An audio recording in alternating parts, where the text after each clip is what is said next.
Hi, welcome to the MuleSoft tutorials.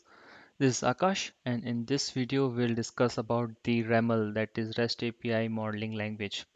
So RAML is used to create your MuleSoft APIs. So it's a modeling language. We'll write the input, what is the output, what is the resource path, what operation we want to perform, and what is the expected output from that API responses and requests. So to start with, we'll create one new project. New project. I will write raml1 dot proj, sorry, raml1 slash proj. Click on finish. This will create a new project, raml1 dot proj. So previously we used like HTTP directly. Now we will create API using raml. So we'll right click on src main API. We'll click on new, and then we'll write raml API definition. Here I will write API dot raml. Click on finish. So this will create one API.raml file. So the default RAML version is 8.1, but we will use 1.0, which is more latest and which have all more features. And this is the title. So title, let's say I want to give test API. Anything more you can give, whatever you want. And then we need to give the base URI. Base URI basically is used to, you can say, the base of the base URL for all the APIs. So for me, it's http colon local host 8081. Yeah, this is my base URL, and we'll click enter.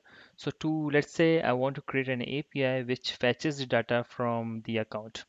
So what I will do, I will create one resource path. To create a resource path, I will write slash account colon, and then let's say I want to pass account ID as an URI parameter. So I will write double space slash, in curly bracket I will write account ID colon, and then let's say I want to perform a get operation. I will write get,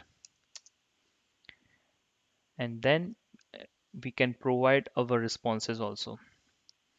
So I have one, I will share this with you.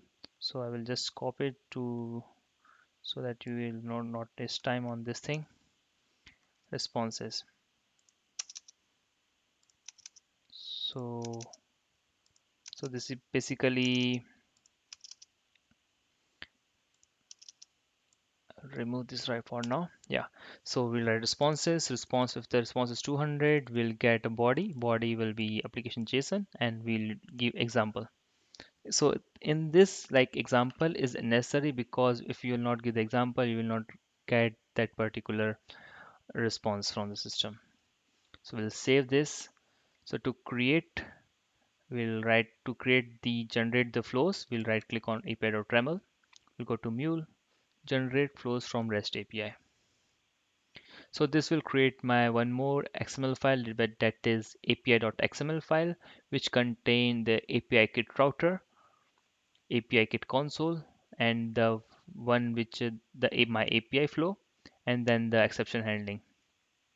So API kit router is basically used to, can say, it basically route my message to the particular flow. So if I will say get account ID, this will transfer my flow to over here. API kit console is used to create a console so that it would be easy to hit any API for the testing purpose. And then we have default exception handling for 404, 405, 415, and 406 and 400. So this is the default, and here we are using a referential exception strategy. So this flow is got automatically generated. We have this flow. So when we click on get account ID, we'll come over here. Here it will set the payload. So let's say I want to set it to hash message dot inbound properties dot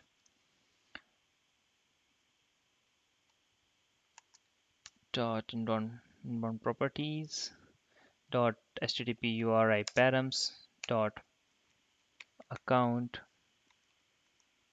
ID. I will save this, And in API.raml, we are getting as an output account ID. So I will write account like this. This is my expected output. So we'll run this project.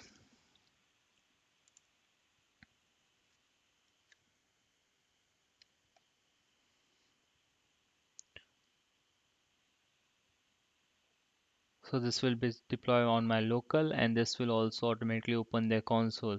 So previously we were using the Postman to hit the API. Now we can use directly console to hit any of the API. So this is the API kit console. I will double click. So this is the we can say the one which I have given in RAML, the title. And here you can see account/account ID. I'll click on get, and here I will write the account ID. Let's say 12356. I'll click get. So here you can see that we are getting body responsive 12356. Status is 200. So let's say I would put 89. I will get. So I'm getting as a response at 89. So in this way you can basically create your APIs. So this is the example of the URI parameter. I will create one more project to give the example of the query parameter, how to use query parameter and put validations on RAML. So I will, for now, I will stop this application.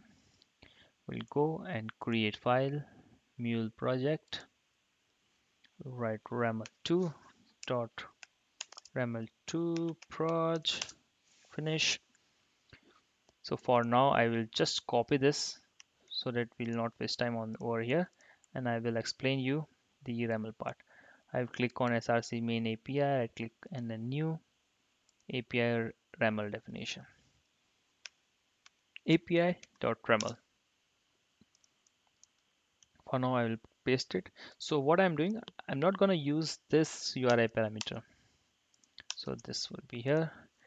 I want to use a query parameter. So I will write after get, I will put two spaces and write query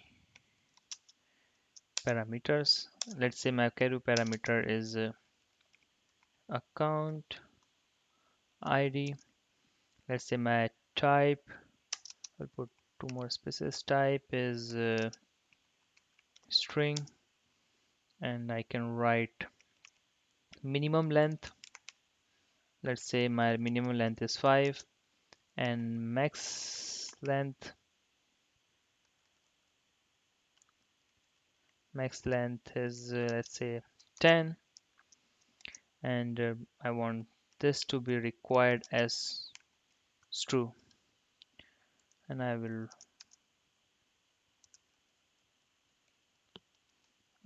intend this thing. So this should be response should be in after this.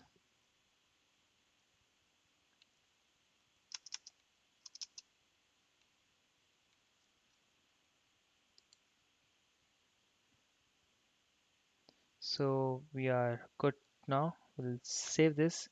Right click on this mule generate flows for REST API.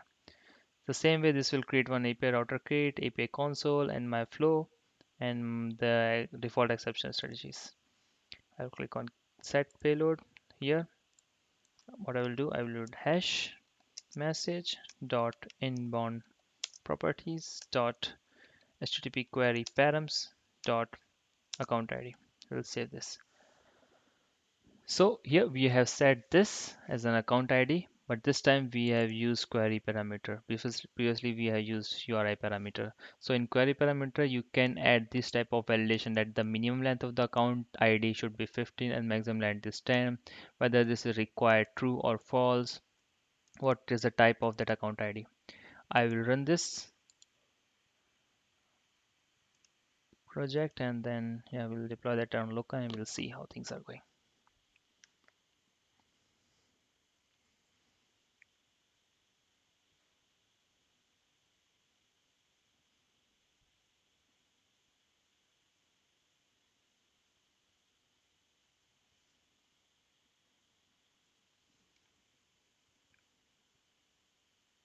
So here this is deployed. I will click on get. This is my account ID. I will pass 1234. It is saying required. So minimum is 5. So I will put 5. This error will remove. I will put 6, 7, 8, 9, 6, this, invalid maximum length. So this type of validations we can add. So write 1, 2, 3, 4, 5, 6 and click on get. So here you can see we got the response as 200. So in this way, if you want to add some more responses, you can add, like this is 200. If I want to add for 400, I can add for 400 or 404, and here I will write resource not found. Source not found. So here we can also add our responses according to the responses. This will give us output.